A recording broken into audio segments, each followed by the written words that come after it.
Welcome back to Tantalizing Myths. I think this is it, the final installment of Lilith, but I make no promises.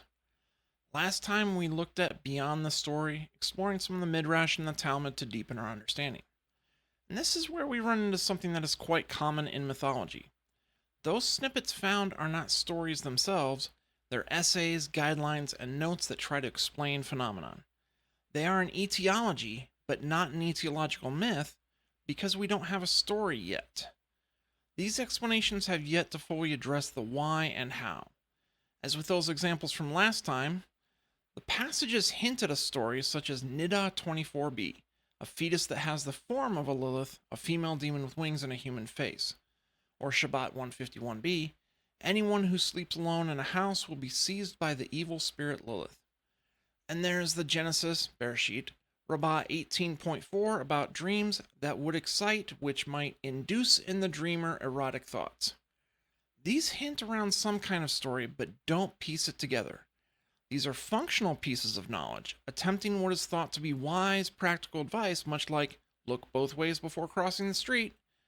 There is no explicit story here. Those who hear the advice must infer the reasons for it.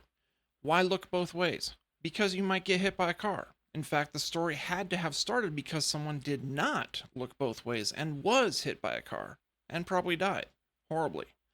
This is the nature of cautionary lore. Not a tale, not yet. But clearly, just by creating a Lilith, lowercase l, as a kind of demon, it gives a conceptualization.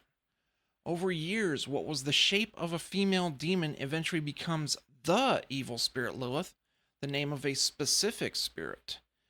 This is something that happens in other places. Just wait until we get to the book of Job in the Old Testament.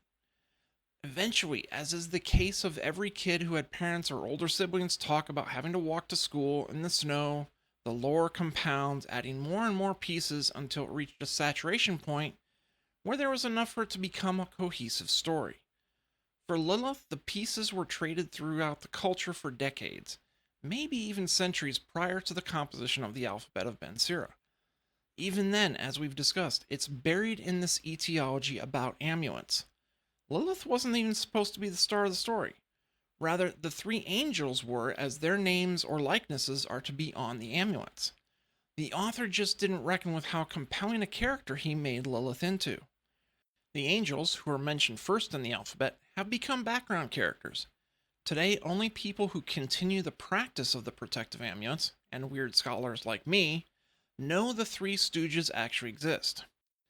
Lilith, however, broke free of that niche, practical lore, to become a cross-cultural, cross-temporal phenomenon. Few people can claim to not at least have heard the name Lilith. Their knowledge of her may not be fully there, but she at least gets name recognition. Most retellings of her story hardly bring up the angels. The practice of protective amulets has fallen out of practice, so the need to know their names has also fallen away. Lilith's story of agency and sexuality resonates on a human level, which is what makes her so tantalizing.